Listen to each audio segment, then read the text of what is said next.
nating matanong, Mr. Chair, but we are deprived of the opportunity because of these proceedings.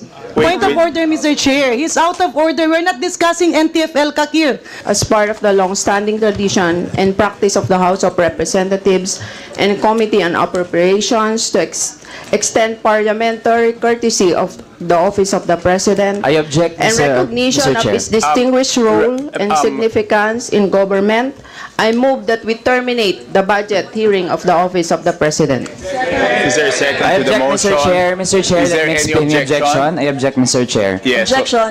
Yeah, Yes. Mr. Chair, I object dahil sabi po ng Presidente, all government agencies undergo the same process tuwing budget deliberations bilang sagot sa Office of the Vice President, Mr. Chair. So kung ganun, Mr. Chair, na ita-terminate natin ngayon yung deliberations, we are affirming ang pagiging brat ng Vice President. And in fact, Mr. Chair, pinapalabas natin na nagsisinungaling yung mismong Presidente by evading the process of Congress na mag-undergo ng scrutiny, Mr. Chair. Take back your statement na nagsisinungaling yung Presidente. No, Mr. Chair, that would depend on the decision of this committee. Kasi on record yun, Mr. Chair, sinabi yun ng Presidente, Mr. Chair.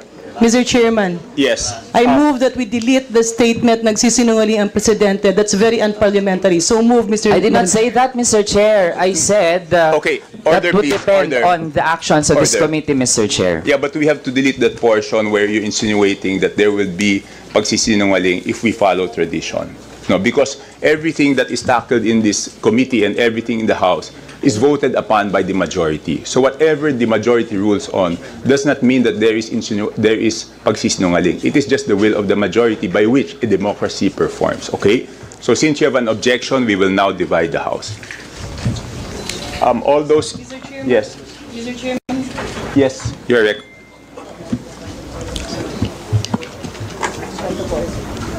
Mr. Chair. Paki-off sandali. Mr. Mr. Chair. Chairman, there are two pending motions. So we are tackling the first motion, just to be clear. Point of order, Mr. Chair. Yeah, one motion at a time. Thank you, Mr. Chair. The first motion is the motion of the Vice Chair, Congresswoman Ching Bernos, to extend the parliamentary courtesy and terminate the briefing of the budget of the Office of the President. All those in favor, please raise your hands. Please have a hand count.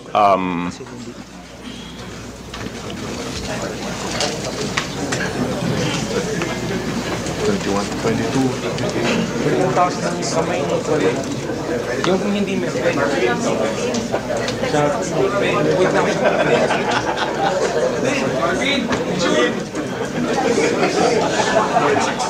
Ang mini-chair mo, parang maging mataas.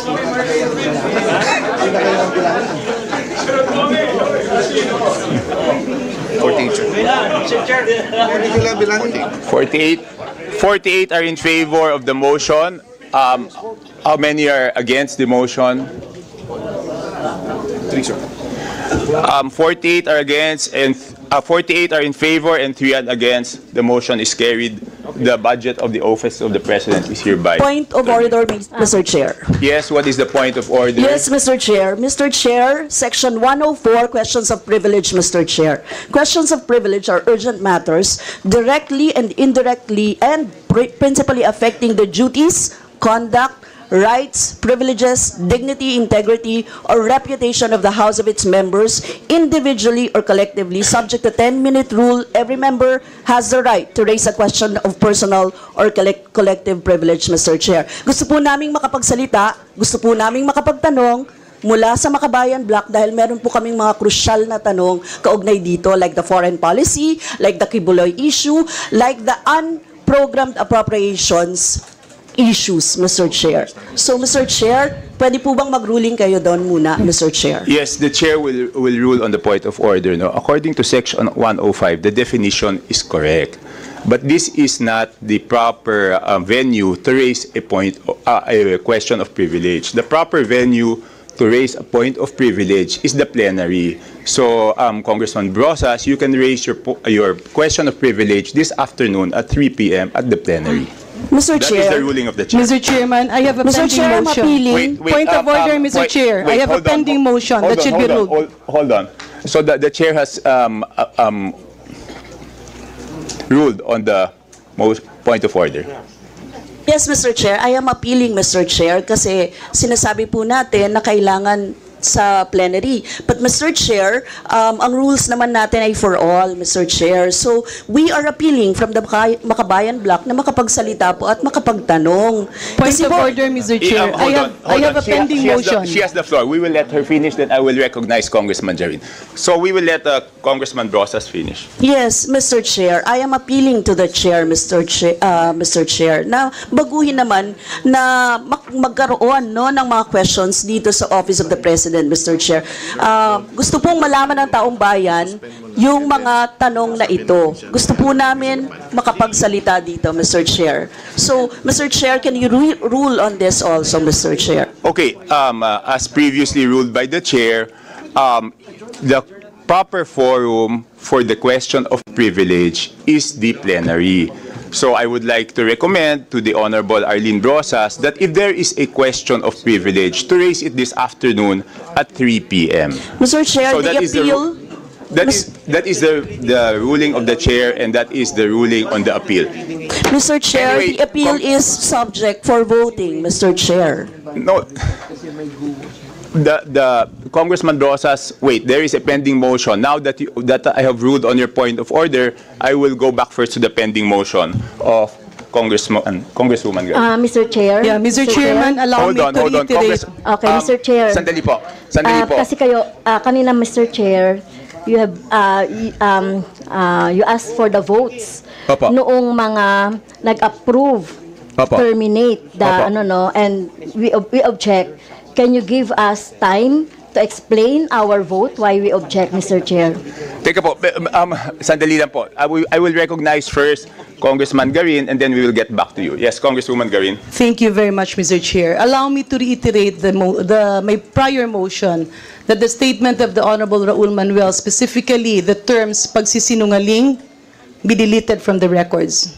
There is a motion. Is I there any object, second Mr. to the Chair, and allow me to explain my objection. Again, kung babalikan natin yung Point records, of order, Mr. I Chair. do not I have a claim. pending motion. Wait. Okay. Hold on po. So there is a pending motion. Is there any second to the motion? Is there any objection? Okay. Now we will divide the House. Secretary, please count. First, Mr. Chair, allow me to explain the objection Point before of we order, proceed to Mr. the Chair. vote, We Mr. need to Chair. divide the Even House. in We are plenary, not in the we count the plenary. votes first. Okay? Sige po.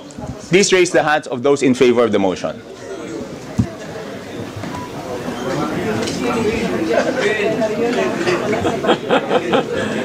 Yeah. Yes, to the... Kamalap.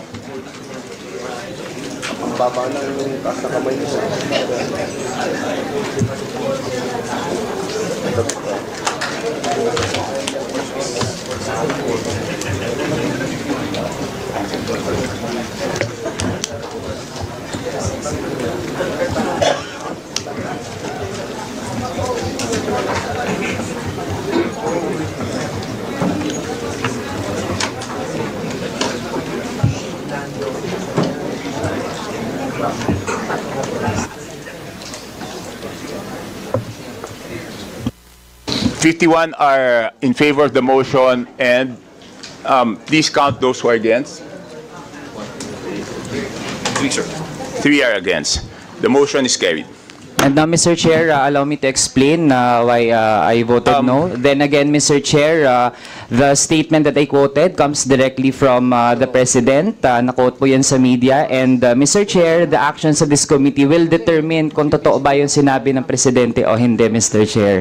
Again, we want all agencies to undergo the fair process. So supposedly naman, kung aprubahan din naman eventually yung budget, then dapat masagot lang po yung mga tanong, Mr. Chair. Point Ang of dami pong order, mga Mr. Chair. We have hinahanap already na decided mga sagot that is ng moot and academic. mamamayan, Mr. I Chair. therefore move. Wait, hold on. Let us let Congressman Manuel proceed. Yes, Mr. Chair. Kasi nga hanggang ngayon nag-exist pa rin yung National Task Force LCAC, which has already been the target, Mr. Chair, of Point of calls order, for Madam abolishment, Chair. Mr. Yes, Chair. Pero Hold on, isa hold ito on, sa mga grave Congresswoman questions na Gary, let dapat us- sana na It's pag-uusapan not an natin. issue that's being Mr. discussed Chair. now, Mr. Chair. Yun yung mga issues na gusto nating matanong, Mr. My Chair, but we point are of order, Mr. deprived Chair. of the The Honorable opportunity Manuel because is of these discussing proceedings. matters. Point of order, Mr. Chair. He's out of order. We're not discussing NTFL Kakir. There was a motion that we terminate the budget briefing of the Office of the President. Duly seconded, objected, voted upon. I therefore move, Mr. Chair, that we go back to what is the agenda of this House. That has been terminated, duly seconded. I therefore move that we suspend consideration of the budget Mr. Chair. until Wait, 1:30 session this is afternoon. suspended. So moved. Seconded. Suspended. Chair, To suspend until 11. hindi kami mabigyan na... Sandali. Mr. Chair, so we object. Di ba sinabi ko kanina, meron akong motion that we object. Okay.